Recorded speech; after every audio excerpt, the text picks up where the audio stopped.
Uni Inova. Agora, na Uni FM. Olá, muito boa tarde para você que está com a gente aqui na Uni FM. Eu, Ângela Luvisotto, peço licença para interromper a programação musical dessa rádio que a gente sabe que você curte, para trazer mais uma edição do Uni Inova, o nosso canal de jornalismo que fala sobre ciência, tecnologia e inovação. E hoje o nosso assunto é um assunto que está quente, um assunto que vai trazer uma transformação para uma região aqui da cidade de Curitiba. Quem está comigo no estúdio, nosso entrevistado, é o arquiteto Ricardo Amaral. Seja muito bem-vindo, Ricardo. Olá, tudo bem? Obrigado. Boa tarde a todos. Boa tarde. E a gente vai falar um pouquinho sobre a Fábrica de Ideias. Para começar, já vou começar perguntando para o Ricardo. A Fábrica de Ideias é um projeto inovador que está prestes a sair do papel e se tornar uma realidade aqui na cidade de Curitiba. Queria que você falasse um pouco sobre o processo de criação desse projeto, como que a gente chegou até aqui e quais foram os maiores desafios na concepção do projeto arquitetônico desta Fábrica de Ideias, que não é feita só de arquitetura, mas de uma ideia que mistura muita coisa, né? Queria que você contasse um pouquinho para a gente, Ricardo. Ok, vamos lá. O desafio maior foi concentrar as atividades de educação, cultura, lazer, tecnologia e informação. A gente sempre tinha a vontade de estabelecer ali naquela quadra onde era a antiga fábrica da Ambev. Só para a gente situar o ouvinte, é ali naquela quadra onde é a antiga fábrica da Ambev, no Rebouças, aqui em Curitiba, né? Exatamente, né? Então, aquela quadra tem um contexto fabril histórico bastante grande, né? Bastante representativo para a cidade, e nós não tínhamos assim, não olhávamos com bons olhos simplesmente demolir tudo e fazer lá edifícios novos ou fazer uma concepção arquitetônica mais bem contemporânea. Então, a dificuldade foi aproveitar a história do lugar, a história das fábricas, do espaço fabril como um todo, do espaço fabril do Rebouças, alinhar tudo isso e aliar tudo isso a um centro, a um hub de tecnologia, informação, cultura e lazer, né? Para se tornar, vamos assim dizer, quase que um shopping center de cultura e de lazer. Essa era o maior desafio. E acho que a gente acabou conseguindo, o produto ficou bem bacana, o trabalho ficou bem bacana, a concepção bem boa, bem na qualidade da cidade, bem na escala da cidade, bem como Curitiba pensa, né, de manter historicamente os seus monumentos, as suas edificações, a sua história de uma forma geral e agregando também o contemporâneo. Mas a dificuldade maior e o desafio foi justamente unir essas atividades todas. Perfeito. Bom, e ali, o que você destacaria nesse projeto? O que vai ser o grande ponto de destaque? A gente sabe que ali mistura, você acabou de dizer, vários setores, né? Então a gente coloca cultura, empreendedorismo, é um espaço onde vai ter lugares para que as pessoas desenvolvam várias atividades diferentes.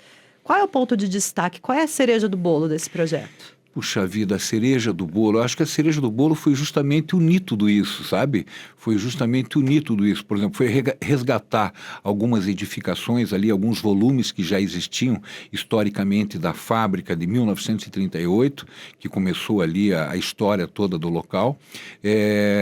Um dos edifícios, por exemplo, foi adequá-lo a um museu de arte contemporânea. Então, isso foi uma dificuldade bastante grande. São dois museus, né? São dois museus, exato. O de arte contemporânea, o MAC, e o de imagem do som. Perfeito. Né? E isso foi muito, além de desafiador, porque você está aproveitando, reciclando, retrofitando uma edificação antiga, né?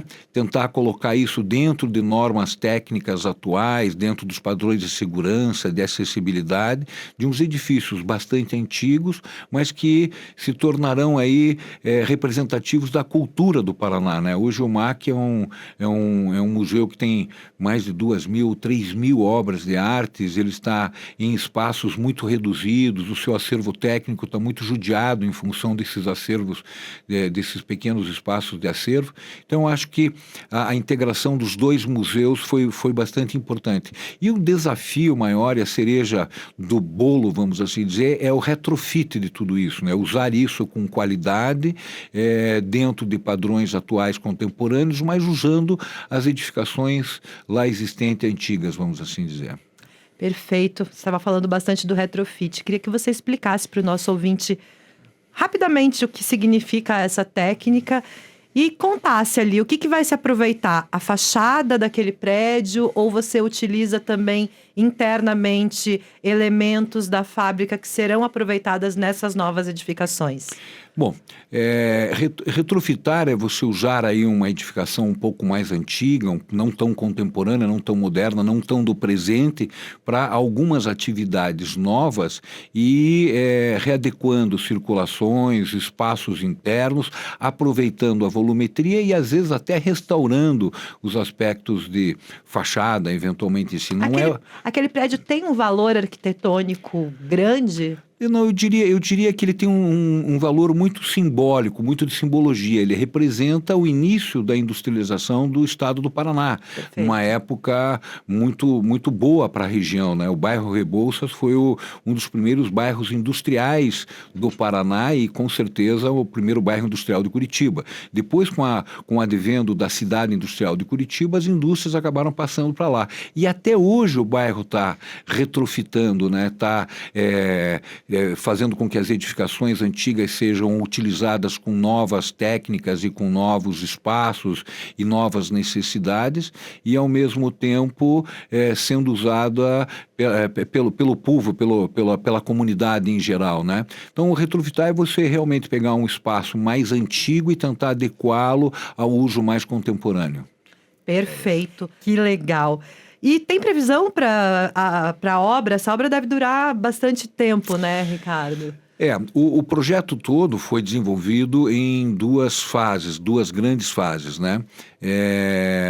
De um lado, toda a parte de retrofit de algumas edificações antigas, onde vai acontecer os 2 museus e toda a área de tecnologia e de inovação, e uma área de alimentação também bastante boa, porque se espera um fluxo de pessoas e de usuários bastante significativo na região, né, e no local em si, e de um outro lado, um edifício mais contemporâneo, mais moderno, que vai agregar também espaços de tecnologia e inovação, mas aí já numa linguagem bem contemporânea, bem moderna. A ideia é colocar empresas de tecnologia ali, né? Sediadas ali, né? Para que tenha esse fluxo de movimento. Sem dúvida, né?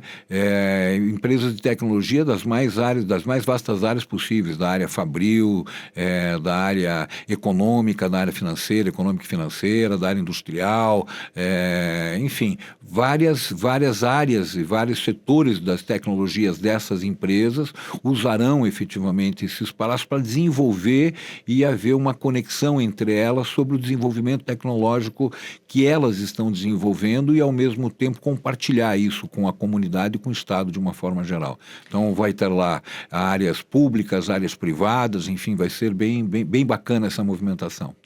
Joia! E eu dei uma olhada no seu trabalho e vi que você também tem um trabalho muito ligado às questões de sustentabilidade. Este projeto especificamente também tem uma pegada sustentável.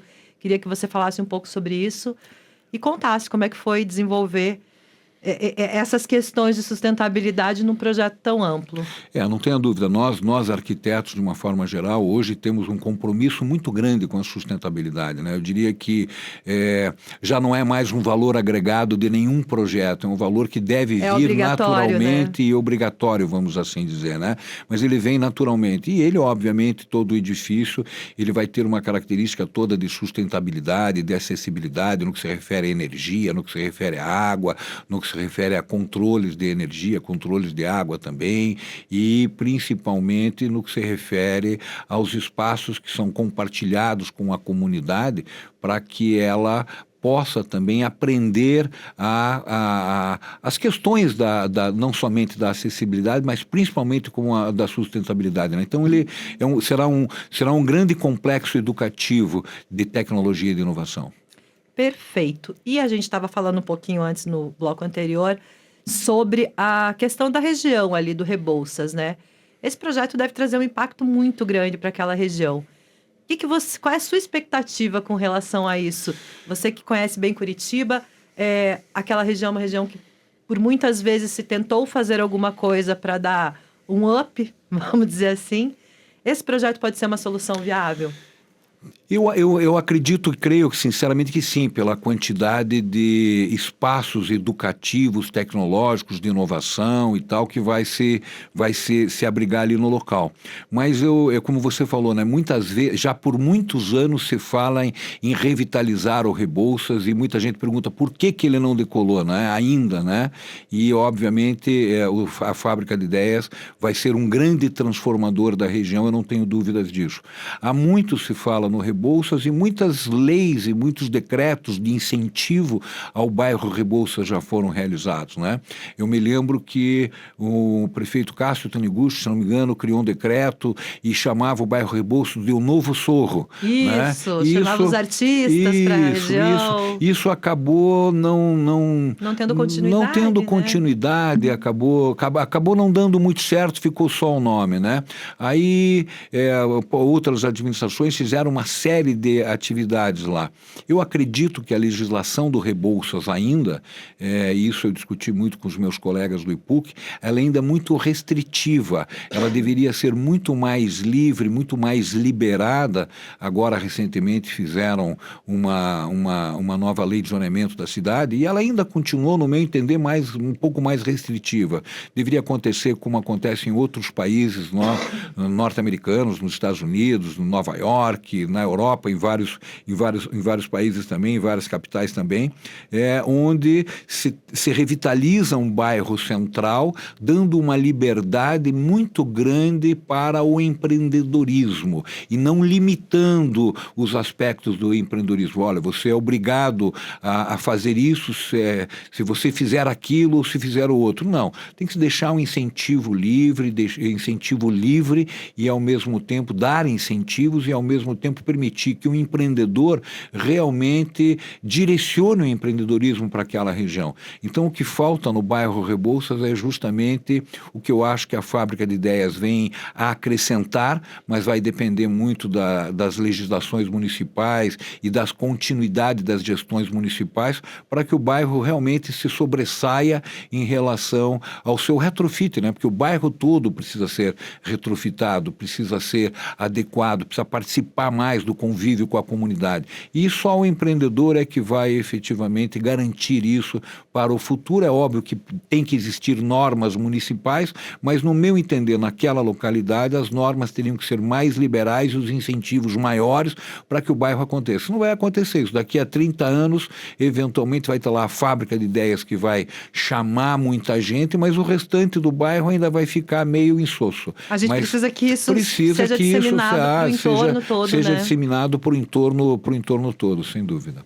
Bom, ali já funciona a sede do Vale do Pinhão, né? Da Sim. Agência Curitiba de Desenvolvimento, que foi um start nesse conceito. Queria que você contasse um pouco desde quando você está envolvido com a Fábrica de Ideias, quanto tempo durou a criação e a concepção desse projeto.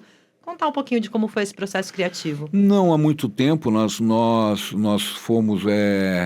tivemos o apoio da Audi, né? A Audi Sim. é que apoiou todo esse trabalho. É a grande financiadora do projeto, né? É a grande apoiadora do projeto. Nós fomos contratados pela Audi numa seleção de arquitetos paranaenses. Eu não sei muito bem como é que foi a seleção da Audi, mas eu sei que eles privilegiaram os arquitetos paranaenses e acabaram nos contratando para fazer esse trabalho. E nós estamos envolvidos aí há uns 90 dias, mais ou menos, um pouco mais, um pouco menos, uma equipe muito grande, uma equipe multidisciplinar de arquitetos. E já havia um briefing pré-definido. Já havia um briefing da Fábrica de Ideias, que é um briefing que eu acho que veio do governo do Estado para a Audi, ou coisa que o valha, e dentro desse briefing aí a gente começou a discutir o programa de necessidades com a Secretaria de Educação, com a Secretaria da Cultura, com a Secretaria de Tecnologia e Inovação, com a Secretaria de Planejamento, aliás,